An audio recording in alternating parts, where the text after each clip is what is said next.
We have soldiers who, when they commit themselves and are deployed, are there to react and respond to the decisions of the head of the armed forces, and if they are in a conflict situation, to respond.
Quel est le mécanisme?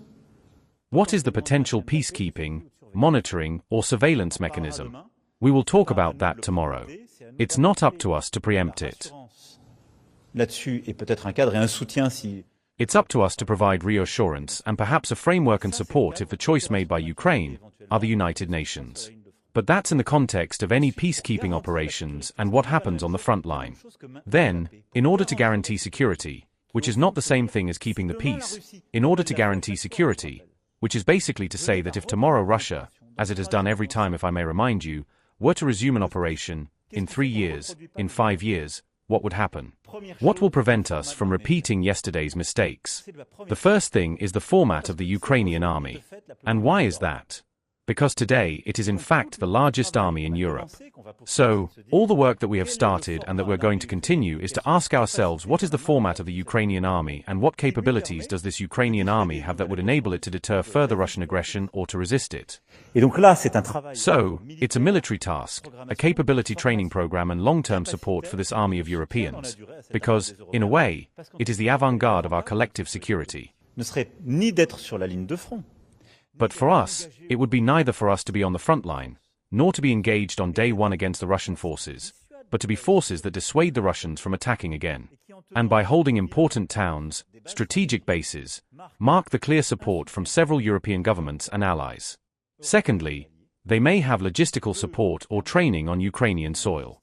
And 3 is a very clear indication that if there were to be widespread aggression again on Ukrainian soil, these armies would in fact be attacked.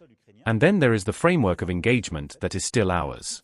We have soldiers who, when they commit themselves and are deployed, are there to react and respond to the decisions of the head of the armed forces. And if they are in a conflict situation, to respond. And I don't see why we should be asking questions about Ukraine that we have never asked elsewhere, when we have been deployed within a clear framework. So we are not on the front lines, we don't go to fight, but we are there to guarantee a lasting peace. It's a pacifist approach.